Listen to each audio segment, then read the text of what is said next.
Olá, boa noite. Deus abençoe vocês. Deus abençoe você que está em casa com a sua família nos assistindo. Que a mão poderosa do Senhor esteja com todos nós e sobre todos nós nessa noite. Amém? Vamos abrir as nossas Bíblias no Salmo 24. Estarei lendo os 10 versículos que compõem este salmo e em seguida estaremos orando ao Senhor.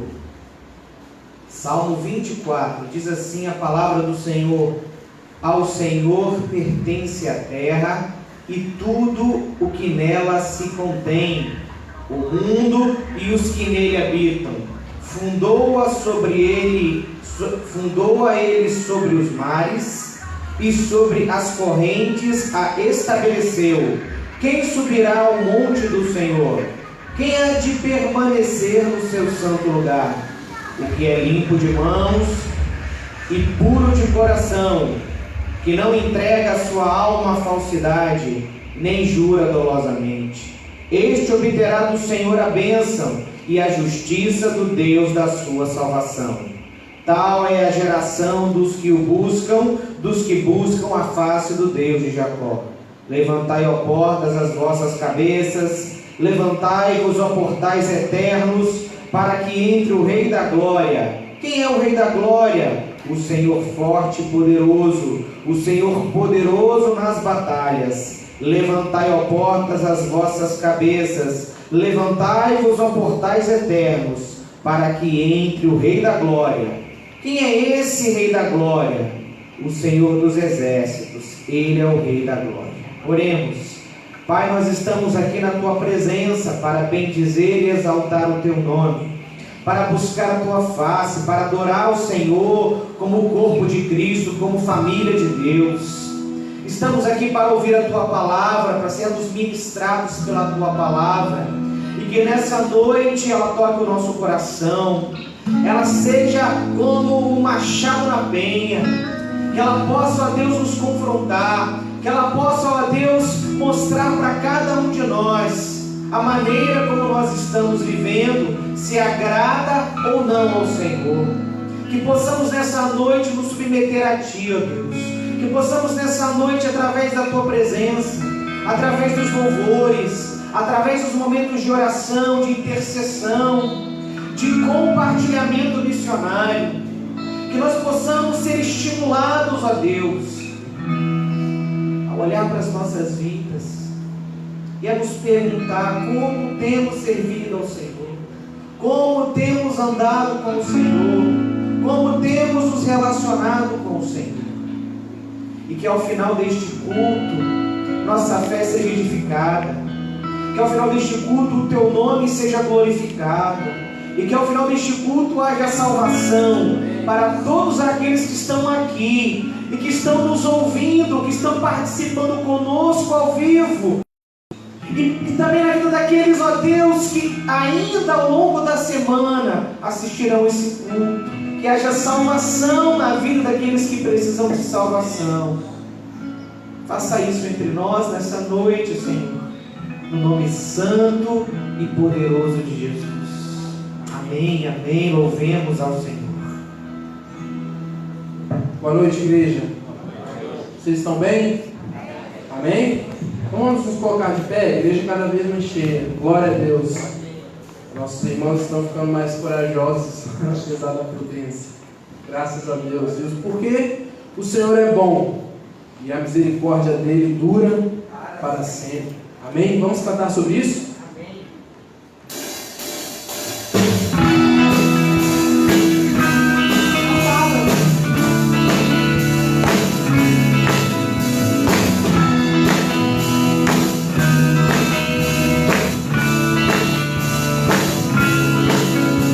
Senhor, tu és bom, tua misericórdia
bom e que a misericórdia dele dura para sempre.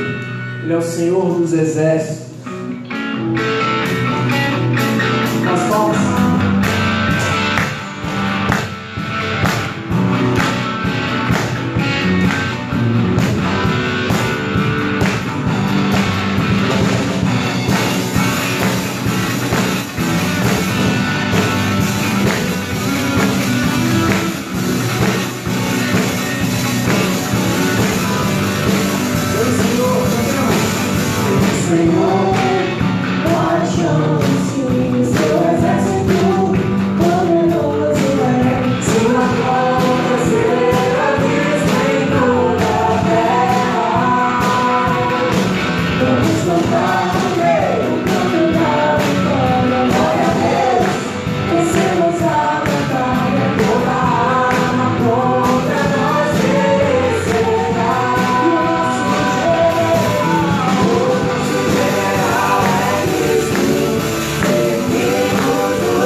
Deus está nesse lugar, meus irmãos. Nosso general, que é Cristo, está neste lugar.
assim ao Senhor. Nós queremos te agradecer e exaltar o teu nome, porque tu és santo. Tu és um Deus que não muda diferente de nós.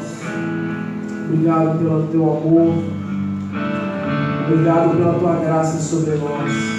Obrigado, Jesus. Recebe a nossa adoração, porque a fazemos em teu nome. Amém.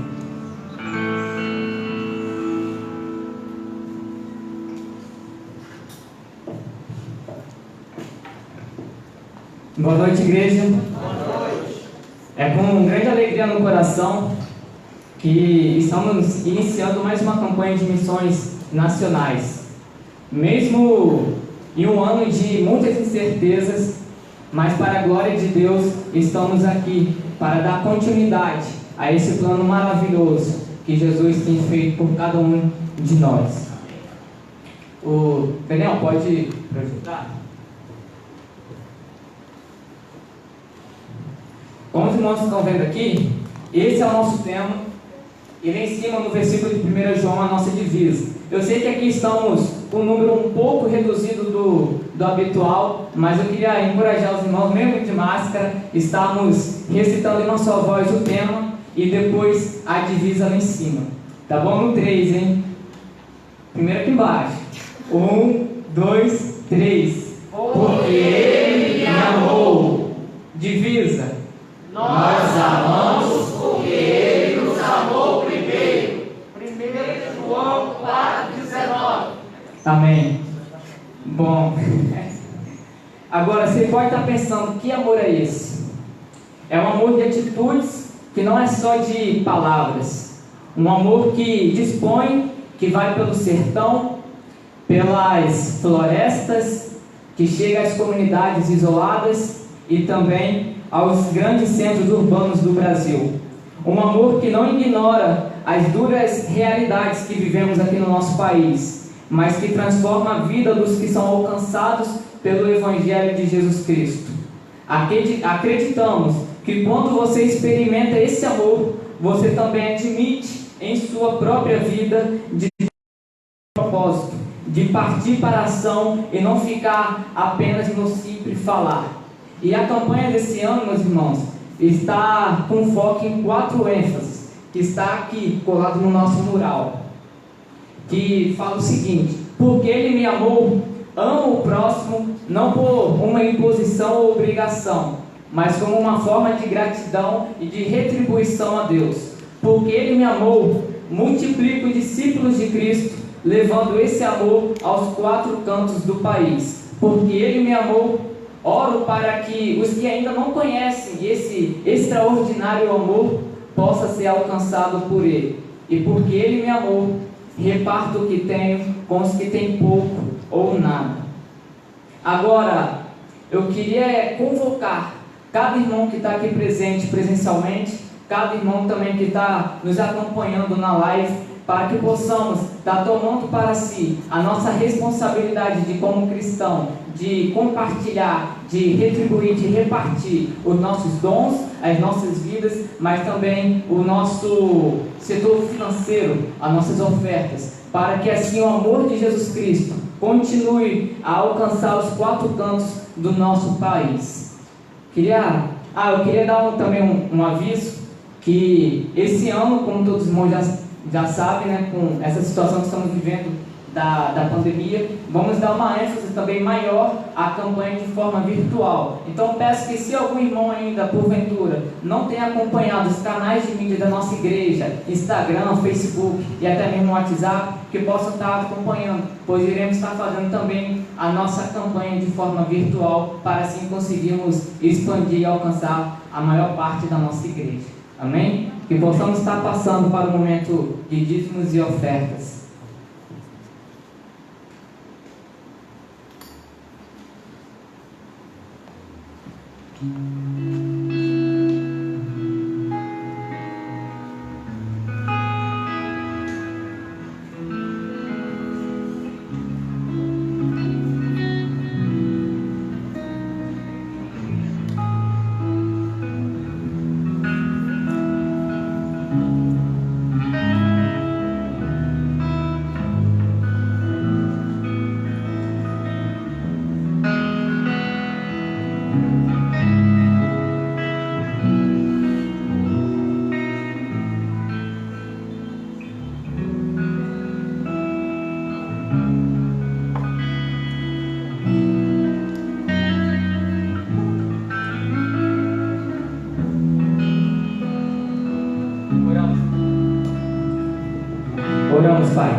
Pai, por cada vida aqui presente.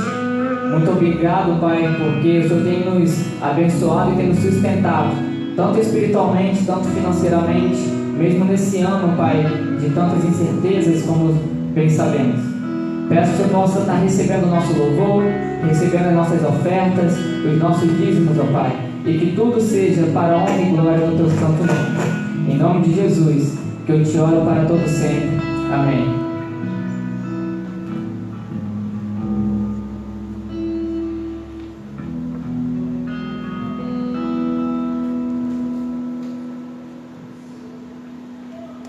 Amém, igreja? Amém. Glória a Deus. Que sirvamos ao Senhor, dedicando tempo de oração pela obra missionária no nosso país.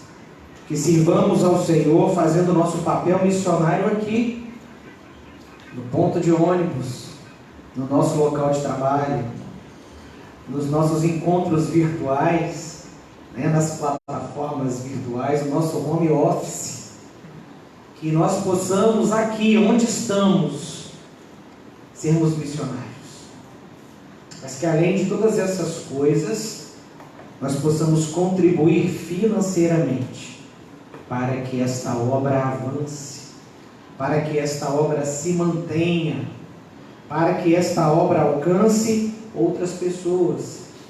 Porque é para isso que fomos chamados, para anunciarmos as virtudes daquele que nos chamou das trevas para a sua maravilhosa luz. Glória a Deus, porque nós estamos nessa luz, amém? Mas muitos não estão.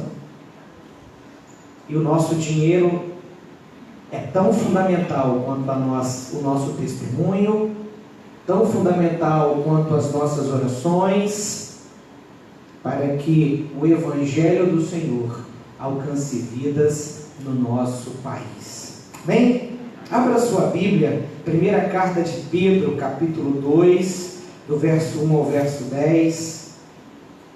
Nós começamos uma reflexão nesta passagem pela manhã, analisamos os 3 primeiros versículos e refletimos sobre as causas do mundanismo dentro das igrejas, do mundanismo dentro da nossa igreja. Por que o mundanismo e o pecado têm encontrado tanto espaço entre nós? E descobrimos 3 causas. Há um excesso, há um extremismo de moralidade dentro da igreja. Há um extremismo de liberdade dentro da igreja. E todas essas 2 causas, elas nascem e emergem de uma causa maior, de uma causa mais principal, que é a falta de conhecimento da palavra de Deus. Conhecimento conceitual da palavra de Deus. Quem é Cristo? Quem é Deus? O que é a igreja? Qual o papel da igreja? O que é santidade? O que não é? Há limites para a liberdade que temos em Cristo? Podemos fazer qualquer coisa? Será o que vale o que está no meu coração? Não importa o que a Bíblia diga, o que está no meu coração Deus aceita? Será que podemos atingir a perfeição a ponto de ignorarmos aqueles que estão em processo de amadurecimento? E até mesmo ignorarmos a nossa necessidade de Cristo? Foi o que nós refletimos neste domingo pela manhã. Eu quero então ler com vocês novamente os 10 versículos do capítulo 2 da primeira carta de Pedro, que diz assim: despojando-vos, portanto, de toda maldade e dolo, de hipocrisias e invejas, e de toda sorte de maledicências, desejai ardentemente, como crianças recém-nascidas, o genuíno leite espiritual, para que por ele vos seja dado crescimento para a salvação, se é que já tendes a experiência de que o Senhor é bondoso. Chegando-vos para ele, a pedra que vive, rejeitada assim pelos homens, mas para com Deus eleita e preciosa, também vós mesmos, como pedras que vivem, sois edificados casa espiritual para ser de sacerdócio santo, a fim de oferecer de sacrifícios espirituais agradáveis a Deus por intermédio de Jesus Cristo. Por isso está na Escritura: eis que ponho em Sião uma pedra angular, eleita e preciosa, e quem nela crer não será de modo algum envergonhado. Para vós outros, portanto, os que credes, é a preciosidade, mas para os descrentes, a pedra que os construtores rejeitaram, essa veio a ser a principal pedra angular, e pedra de tropeço e rocha de ofensa. São estes os que tropeçam na palavra, sendo desobedientes para o que também foram postos. Vós, porém, sois geração eleita, sacerdócio real, nação santa, povo de propriedade exclusiva de Deus, a fim de proclamardes as virtudes daquele que vos chamou das trevas para a sua maravilhosa luz. Vós sim, que antes não erais povo, mas agora sois povo de Deus, que não tinhas alcançado misericórdia, mas agora alcançastes misericórdia. Amém? Terminamos a primeira parte desta mensagem sobre a responsabilidade de abandonarmos nossas ações, omissões, sentimentos e desejos pecaminosos, sob a ênfase do verso 3. Se é que já tendes a experiência de que o Senhor é bom. A partir deste fato, eu quero iniciar a reflexão dessa noite com uma frase do pastor Josemar Bessa. Diz assim: é infinitamente melhor sofrer para e por evitar o pecado do que pecar para evitar o sofrimento. Eu vou ler novamente. É infinitamente melhor sofrer para e por evitar o pecado do que pecar para evitar o sofrimento. Para o cristão, não importa o que ele venha a perder, ainda que seja injustamente, ainda que lhe seja tirado algo que lhe pertence, mas é infinitamente melhor sofrer para não pecar do que pecar para não sofrer. O verdadeiro cristão entende que uma vida de santidade exige renúncia, exige perdas, exige negar-se a si mesmo. Enquanto a cosmovisão pós-moderna faz com que olhemos para nós mesmos da perspectiva dos nossos direitos, a cosmovisão bíblica, a cosmovisão cristã também faz o homem olhar para si mesmo. Mas a partir do seguinte fato: o ser humano não tem direito algum. Não merecemos nada a não ser a punição, o pecado, a punição e as consequências da nossa vida pecaminosa. Não merecemos nada de Deus, não merecemos nada dos outros, mas pela graça de Cristo, pelo amor de Deus, pelas misericórdias de Deus, por aquilo que nós não merecemos, por aquilo que nós não podemos conquistar através dos nossos próprios méritos, em Cristo Jesus, alcançamos aquilo que nem mesmo a maior fonte de valor, a maior quantia de dinheiro pode nos dar ou pode nos fazer adquirir. Então, sob essa perspectiva de que é melhor sofrer para e por evitar o sofrimento, evitar o pecado, do que pecar para evitar o sofrimento, a partir do verso 4, o apóstolo Pedro começa a apresentar a vida do cristão verdadeiro sobre duas figuras importantes do Velho Testamento. Primeira figura do templo, depois a figura do sacerdócio. Ele diz assim: chegando-vos para ele a pedra viva, rejeitada sim pelos homens, mas para com Deus eleita e preciosa. Vós também mesmo, como pedras vivas, sois edificado casa espiritual, para ser de sacerdócio santo, a fim de oferecer de sacrifícios espirituais agradáveis a Deus, por intermédio de Jesus Cristo. Chegando-vos para ele. O tempo verbal indica a constância desse chegar. Estão sempre chegando pedras, umas atrás das outras. Deus está construindo algo que não é material, que não é perecível, que não tem data de validade.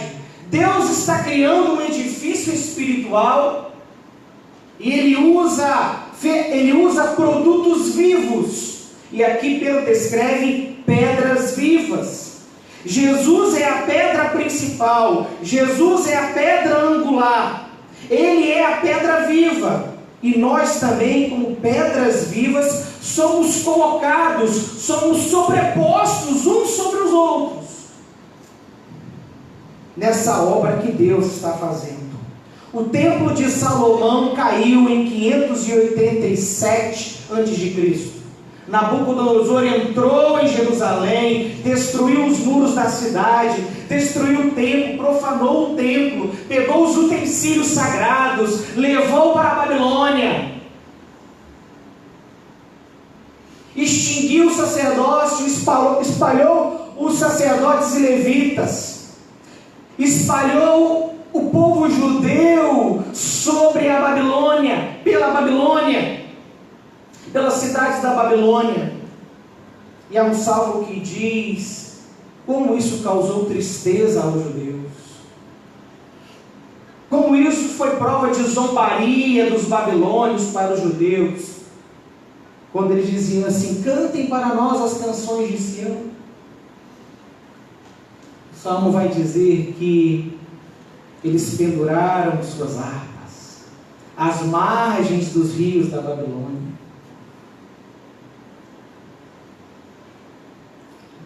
Esse templo foi destruído, reconstruído no finalzinho do último século antes de Cristo por Herodes o Grande, não com a mesma pomposidade do de Salomão. Foi completamente reformado, mas no ano 70 depois de Cristo também foi profanado e destruído pelos romanos. Mas esse templo que Deus está construindo, ele não é feito de materiais perecíveis. Ele não está sujeito ao tempo. Ele não está sujeito ao governo que está no poder no presente. Esse é um templo que vai durar toda a eternidade. Por isso, o material que Deus usa é um material puro, é um material santo, é um material incorruptível. E esse material somos eu e você. Nós somos essas pedras vivas. Jesus é a pedra. Nós somos as outras pedras.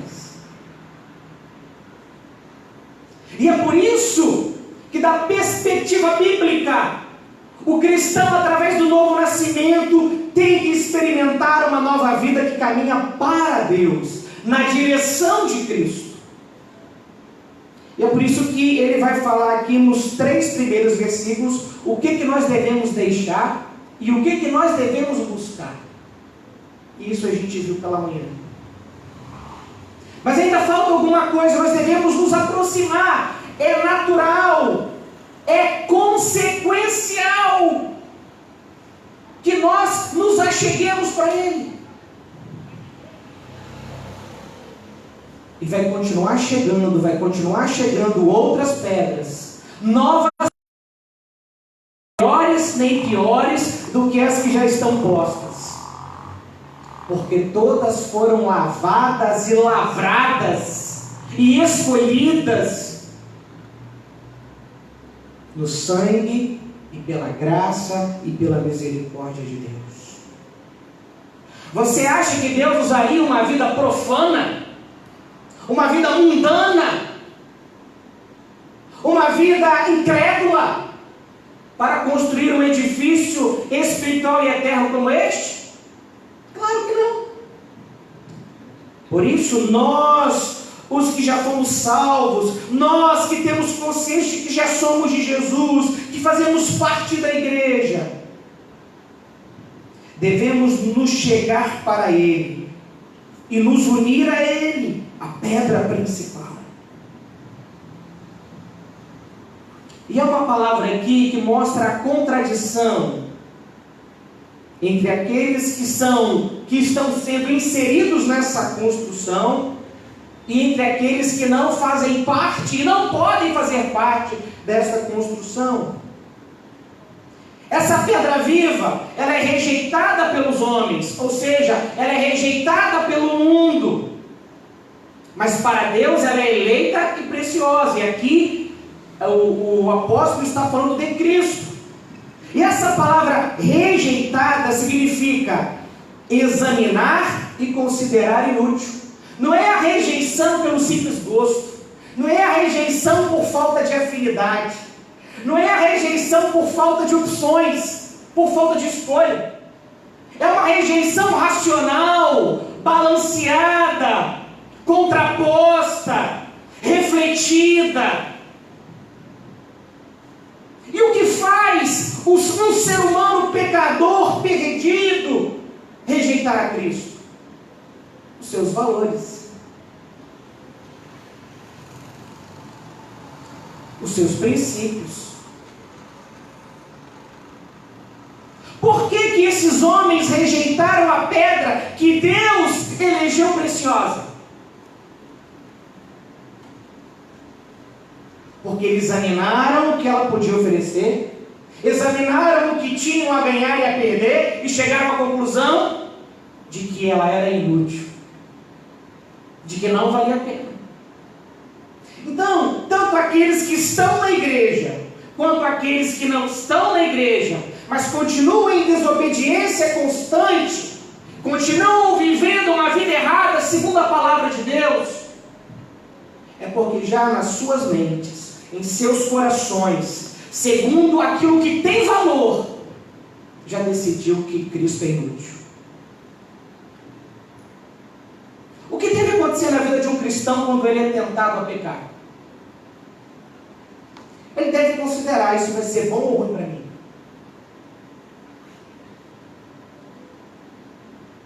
Se ele conhece a palavra de Deus e sabe que aquele caminho vai levá-lo para o pecado, sabe que aquele sentimento, que aquela emoção, que aquela ação, que aquela reação, que aquela omissão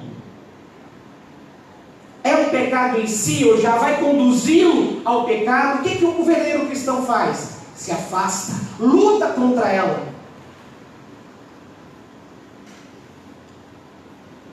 Rejeita todas as vezes que ela chega para ele da maneira mais bela, da maneira mais deliciosa, da maneira mais apetitosa,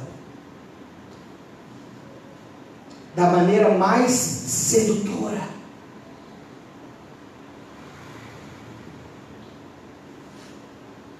Porque ou você rejeita a Cristo, ou você rejeita o pecado. Ou você agrada a Deus, ou você desagrada a Deus. A Bíblia apresenta só dois tipos de pessoas no mundo: o ímpio e o justo, o salvo e o perdido, o pecador arrependido e o pecador blasfemo. Qual que é o único pecado que Deus não pode perdoar? O pecado contra o Espírito Santo. E o pecado contra o Espírito Santo não é você falar mal do Espírito Santo, não é você fazer chacota com o Espírito Santo, não é você contar piada com o Espírito Santo. O pecado contra o Espírito Santo é a rejeição contínua ao chamado que Ele faz para nos convertermos a Cristo. É a resistência ao apelo do Espírito, para que vivamos para Deus e não para nós mesmos.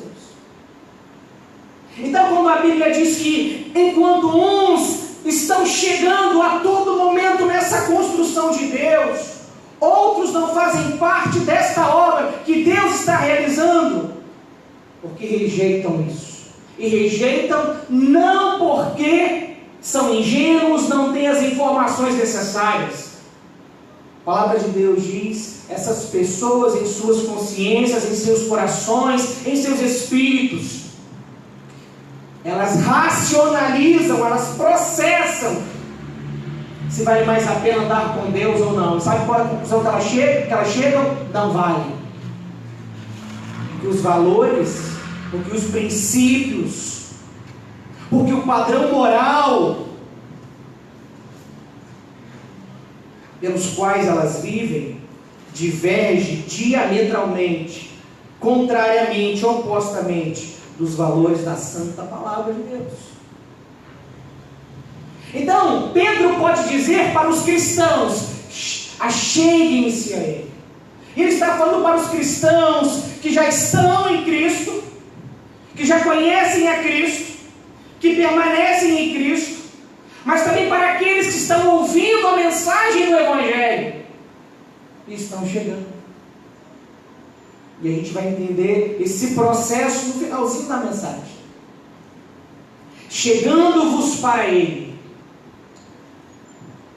Nós não podemos perder tempo. Urge. É urgente que eu corra para Cristo. Chegando-vos para Ele. A pedra que vive. Ela é rejeitada pelos homens, pelos valores desse mundo, que compõem esse mundo, pelo regime de valores, pelo padrão moral estabelecido nesse mundo. As principais organizações mundiais, isso está assim, explícito, às claras, as principais organizações mundiais que dizem defender os direitos humanos, têm como teses principais ideias contrárias e afrontosas sobre aquilo que a Bíblia diz que realmente é bom para o ser humano. E nós, como igreja, precisamos olhar essa escala de valores, analisar essa escala de valores e perceber como que é diferente a vida em Cristo e a vida sem Cristo. Por isso que nem sempre o discurso da igreja vai ser o discurso da sociedade. A gente pega Atos 2 diz que a igreja caía o quê? Além de perseverar na oração, além de perseverar na palavra, além de perseverar nas orações, além de ter comunhão, além de partilhar o que tinha, a Bíblia diz que a igreja caía na graça do povo. Atos 2, passam-se 10 anos, Atos 12. Lê o início do capítulo 12 de Atos. O mesmo povo que a igreja caía na graça há 10 anos antes, agora apoia Herodes a perseguir cristãos e a tirar a vida dos cristãos. Ele prende Tiago e Pedro, mata Tiago à espada e vê que o povo o apoia. A mesma comunidade judaica. Nem sempre o discurso da igreja vai estar pareado com o discurso da sociedade. Nem sempre a igreja vai cair na graça do povo por ela defender os valores da palavra de Deus. Nem sempre. Nem sempre a igreja vai conseguir construir pontes com a sociedade. Às vezes a igreja tem que cavar trincheiras porque ela está numa batalha para defender os valores da palavra de Deus. E por que isso é assim? Porque essa sociedade corrupta, pecaminosa, ateia, imoral e amoral, anticristã, rejeitou a pedra principal, E rejeitou por quê? Porque examinou, considerou, pôs na balança e descobriu: eu não preciso deste Deus, eu não preciso deste Cristo, eu não preciso deste Evangelho. Porque se para seguir a Ele eu tenho que perder e deixar de perder quem sou, então isso não presta para mim. E é por isso que uns estão se achegando, enquanto outros estão se afastando.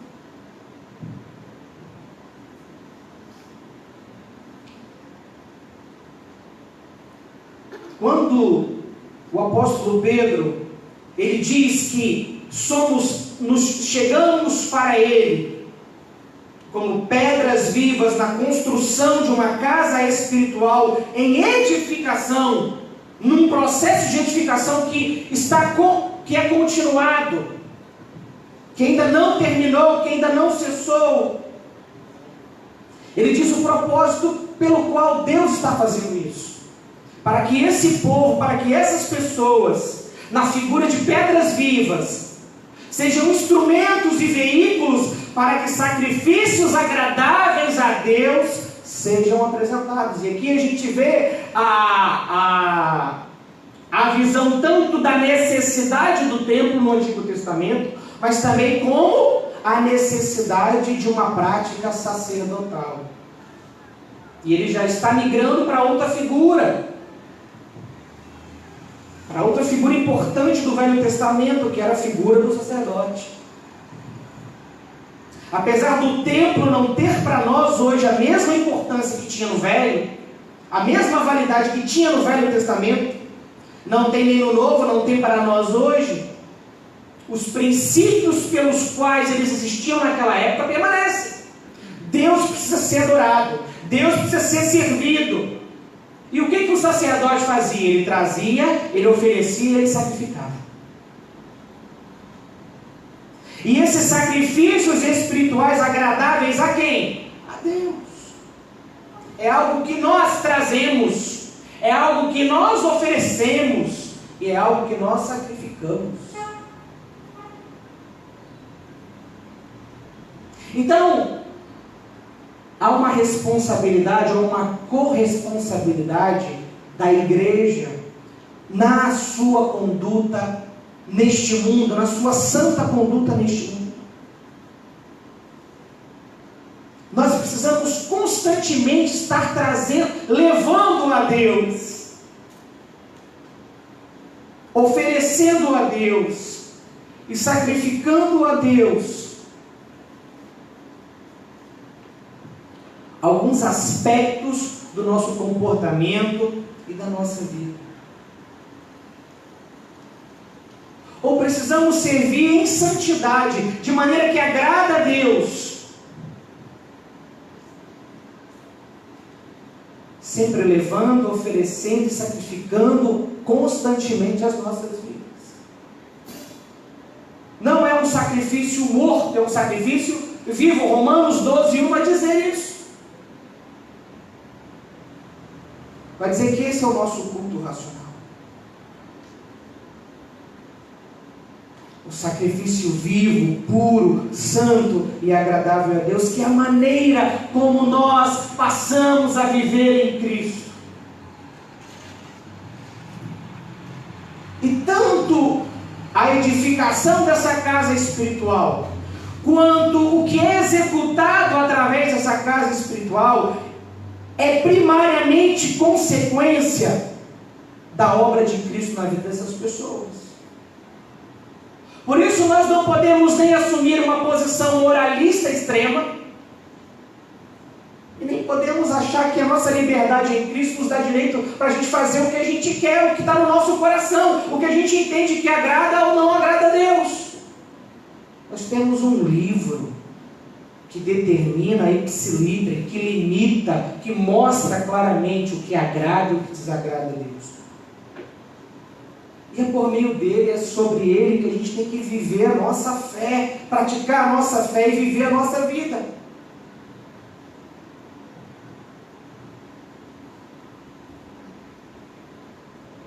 E em terceiro lugar, depois de ele apresentar essas duas figuras da igreja, essas duas figuras do Velho Testamento, como a vida dinâmica da igreja, a igreja como um templo, e a igreja como um sacerdócio, ou os cristãos como um templo, ou os cristãos como um sacerdócio. O apóstolo Paulo vai falar o apóstolo Pedro vai falar das consequências das relações humanas com Jesus. E ele coloca aqui, e ele traz novamente aqui a figura da pedra angular. Ele diz, olha, só tem duas consequências nas relações dos homens com Jesus. Ou Jesus é a pedra angular de suas vidas, ou Jesus é uma pedra de tropeço nas suas vidas. E para que a gente entenda o que é essa pedra angular, a gente não tem aqui como ver, né? Aqui no Brasil, a gente, quando lê esse texto, imagina o quê? Que a pedra angular é o alicerce, né? É essa a ideia do alicerce. Mas, no contexto em que ela é escrita, a gente precisaria ver aqui uma construção romana, que eram construções em arco. Então essa palavra pedra angular significa tanto uma pedra nas construções em arco, quanto aquela pedra que ficava nos cantos das paredes do cômodo, que uniam, que faziam pressão e tensão sobre as paredes, para que elas não tombassem. Elas davam tanto equilíbrio, quanto sustentação, firmeza, para que as partes, né, do cômodo não caíssem.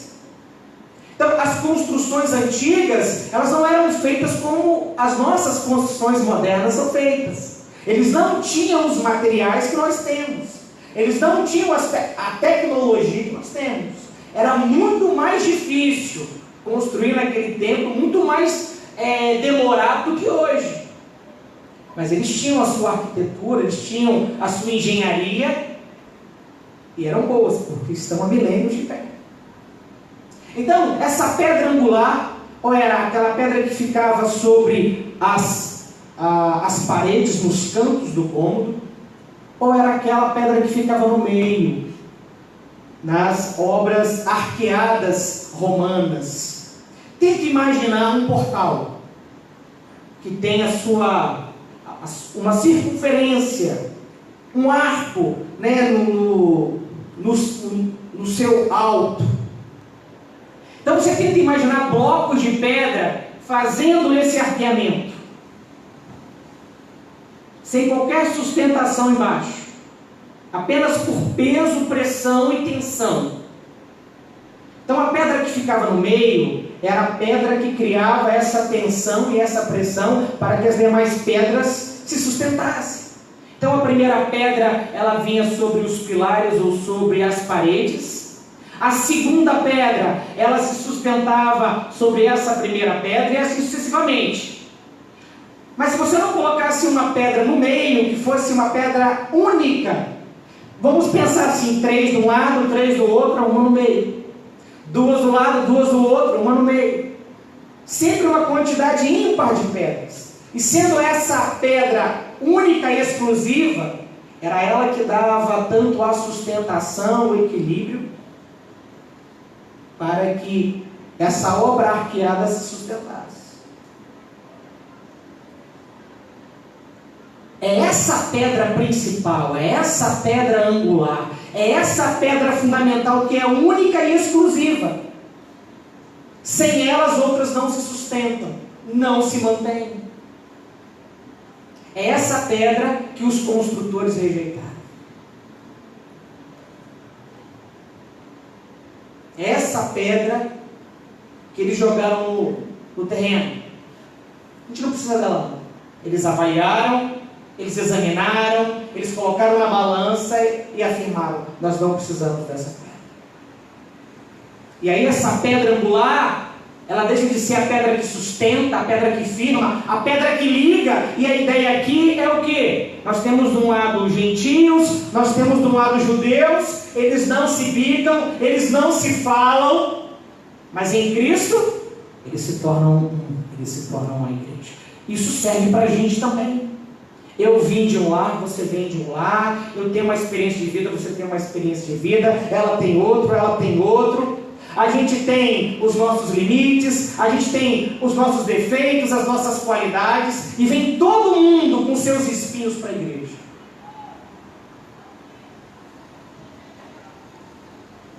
E se Cristo não for a pedra principal nas nossas vidas, nós nunca estaremos ligados nos outros. A igreja nunca se sustenta, a igreja nunca se mantém. Mas Cristo só não estará como pedra angular nas nossas vidas, ou como pedra principal nas nossas vidas, se nós o rejeitarmos. E podemos rejeitá-lo tanto dentro ou tanto fora de uma igreja. Porque os judeus tinham tudo, e aqui a expressão os construtores rejeitaram a pedra, aqui é uma expressão explicando que os judeus fizeram isso. Eles tiveram toda a oportunidade, todo o contexto histórico a seu favor. Toda a sua história a seu favor, e eles rejeitaram a pedra principal. Eles tinham todas as informações para aceitá-la, para chegar-se a ela, mas eles a rejeitaram. E aí ela deixa de ser a pedra angular e ela é aquela pedra de tropeço, aquela pedra que está na rua, aquela pedra que está jogada e que a gente tropeça, aquela pedra que não era para estar naquele lugar. Quando a gente tropeça numa coisa, é porque a gente está vendo ou porque a gente não está vendo? Geralmente porque a gente não está vendo. Ou porque a gente acredita que aquilo não deveria estar lá. E essa palavra pedra de tropeço significa justamente isso. A pedra que não devia estar lá. Hoje eu dei uma tropeçada. Hoje foi ontem, na frente de casa, quase caí. Um restinho de massa que estava no asfalto. Olha, eu subo e desço ali, né? Aquela rampinha da minha casa todo dia. Mas ontem eu quase caí com as sacolas do supermercado na mão. Estava eu e Miguel. Dei uma topada que doeu pra caramba. É mais ou menos isso. A pedra angular se torna pedra de tropeço. Então, só há duas consequências nas relações humanas com Jesus. Ou Jesus é a pedra angular na sua vida, ou ele será uma pedra de tropeço. E pedra de tropeço significa ofensa, vergonha, baseado na desobediência.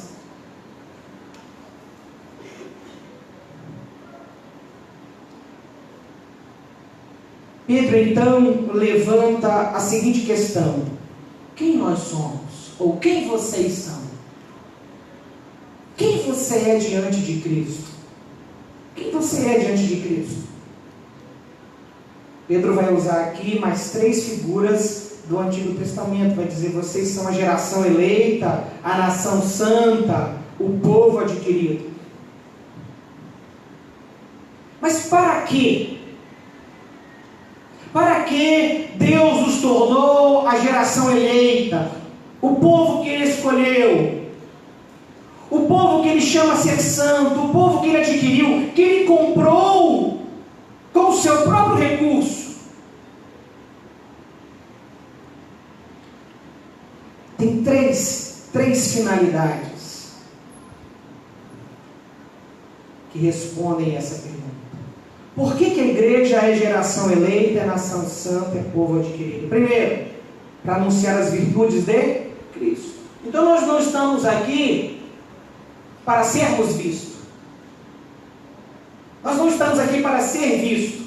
Nós estamos aqui para servir. Não é a gente que tem que aparecer. É Cristo. Não é a minha virtude. É a virtude de Cristo. A igreja existe para anunciar as virtudes de Cristo. Eu existo para anunciar as virtudes de Cristo. As pessoas precisam ver na minha vida as virtudes de Cristo, a beleza de Cristo, a santidade de Cristo. Segunda razão pelo qual Nós somos geração eleita, nação santa e povo adquirido. É para anunciar nossa nova cidadania. Antes não eres povo, mas agora sois povo de Deus. Então há uma nova cidadania em mim. Eu não pertenço mais a este mundo. Por que eu desejo tanto as coisas dele? Eu estou aqui de passagem. Esse mundo é uma via. Esse mundo é uma estrada. Esse mundo é um caminho. Mas não é a minha casa. Eu estou nele, mas eu não sou dele. Eu sou brasileiro. Tenho que cumprir os meus deveres civis, principalmente como cristão. Mas antes de ser brasileiro, eu sou cristão. Eu sou cidadão do reino de Cristo. Eu sou membro da família de Deus. Eu sou súdito do Rei Jesus. E eu vivo sob o que significa a sua bandeira.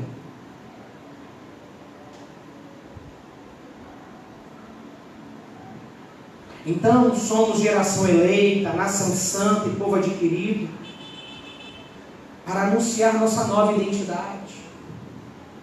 As pessoas precisam ver em nós que somos diferentes, pelo que falamos e pelo que não falamos, mas com certeza pelo que vivemos. Não existe testemunho que não seja verbal. O testemunho cristão tem a sua verbalidade, mas nem sempre vai ser verbal. Tem uma frase aí que eu discordo muito dela. Muita gente não faz a devida reflexão sobre ela. Testemunho de Cristo, se necessário com palavras. Olha bem, testemunho de Cristo, se necessário com palavras. Tem que ser com as palavras e as palavras de Cristo. Mas nem sempre falaremos. Mas o que falamos precisamos viver. E não podemos calar a boca porque nós não vivemos o que devemos falar. Porque uma das missões do cristão, uma das missões da igreja, ou uma das etapas dessa missão da igreja, é anunciar sua nova cidadania. E por último, somos geração eleita, nação santa e povo adquirido, para anunciar o acesso ao reino de Cristo. E qual que é o acesso ao reino de Cristo? É por meio da misericórdia de Deus. Sabe o que é a misericórdia de Deus? É o ápice da sua bondade e da sua benignidade. Nós começamos este culto cantando que Deus é bom. Foi esse o primeiro cântico mesmo? Deus é bom. Deus é bom. Deus é bom todo tempo e todo tempo Deus é bom. É bonito falar isso, é bonito ouvir isso. É difícil você crer nesse Deus bom quando você está sendo perseguido injustamente, como estão sendo perseguidos cristãos a quem Pedro está escrevendo. Eles foram espalhados pelo império. Eles foram expulsos de suas casas. Sabe por quê? Porque eles eram cristãos. Eles eram pedras vivas. Eles viviam como geração eleita, nação santa, povo adquirido. Eles anunciavam as virtudes de Cristo. Eles anunciavam sua nova cidadania, ao mesmo tempo que anunciavam o acesso ao reino de Cristo. Finalzinho do versículo 10. Porque não tinhas alcançado misericórdia, mas agora alcançastes misericórdia. O tempo verbal aqui perfeito, ou seja, é um tempo que significa que está completo. Essa obra aqui da misericórdia está completa. Então não tinha misericórdia, agora tem. E tem, ela é definitiva. Por isso que a gente ensina que a salvação em Cristo, o cristão verdadeiro não se perde, porque ela não é uma obra nossa, ela é uma obra de Cristo. Ela não é um presente do nosso livre-arbítrio, ela é uma obra garantida pela morte de Cristo. E a misericórdia de Deus, dita que antes não tinhas e agora vocês têm essa misericórdia, significa isso. Destaca o contraste entre o longo período anterior, em que eles não eram povo, para a mudança radical e definitiva, que é a conversão, proporcionada pelo ato único da misericórdia de Cristo, proporcionou. Olha bem. Então nós também somos nação santa, geração eleita, nação santa e povo adquirido para quê? Para anunciar àqueles que ainda não fazem parte do reino de Cristo, que há um acesso a esse reino. Para dizer, olha, Deus está construindo um edifício espiritual com pedras vivas, que são as nossas vidas, que somos eu e você. E não importa se você é uma pedra suja, não importa se você é uma pedra rachada, quebrada, se você é uma pedra com lodo, se você caminhar na misericórdia de Deus, Ele vai te lavar e Ele vai te lavrar. Lavar tem a ver com tirar as impurezas. Lavrar tem a ver com que expor as qualidades, o valor da pedra.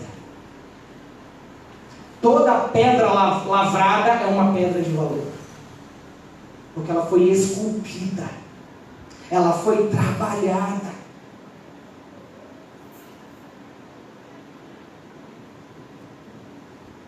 E nós estamos aqui nessa noite, eu e você. E eu quero deixar para você a pergunta que Pedro fez a esses cristãos, que Deus fez a mim neste fim de semana. Quem é você diante de Cristo? Você é uma pedra viva que correu para Ele, para a pedra viva, e foi inserido ou inserida no edifício espiritual que Deus está construindo? Ou você é o construtor que rejeitou? Quem você é? Que essa noite seja uma noite para a gente refletir sobre isso e entender que a misericórdia de Deus, a misericórdia de Cristo, é o único acesso a este reino. Se Deus precisa exercer misericórdia, é porque há algum delito. Se algo precisa ser perdoado, é porque alguma coisa afrontou a Deus. Que nós possamos olhar para as nossas vidas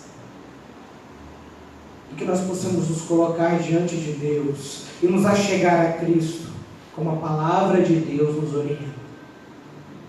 Oremos ao Senhor. Pai amado e bendito, eu tenho certeza que o Senhor falou de maneira inequívoca aos nossos corações. Somos sim, Deus, pecadores, somos falhos, mas há misericórdia em Cristo Jesus. Há tempo para arrependimento, há tempo para a confissão dos nossos pecados, há tempo para uma nova vida em Cristo. Que em nome de Jesus, Teu Espírito Santo complete esta palavra em cada coração. No amor de Deus, nosso Pai, que as santas consolações do Espírito de Deus e que a graça salvadora de Jesus estejam sobre o Teu povo, neste dia, ao longo desta semana, até que Cristo venha. Amém, amém. Deus abençoe sua vida. Uma boa semana na presença do Senhor. Continuemos louvando a esse Deus maravilhoso, que nos cura e que nos sara.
Nos ajude, ó Pai, a cumprir o teu chamado em nossas vidas. É o que nós te clamamos. Pedindo ao Senhor uma semana edificante, uma semana que possamos aprender cada vez mais de Ti, estar mais próximos do Senhor. Essa é a nossa oração, que a fazemos em Teu nome, Jesus. Amém.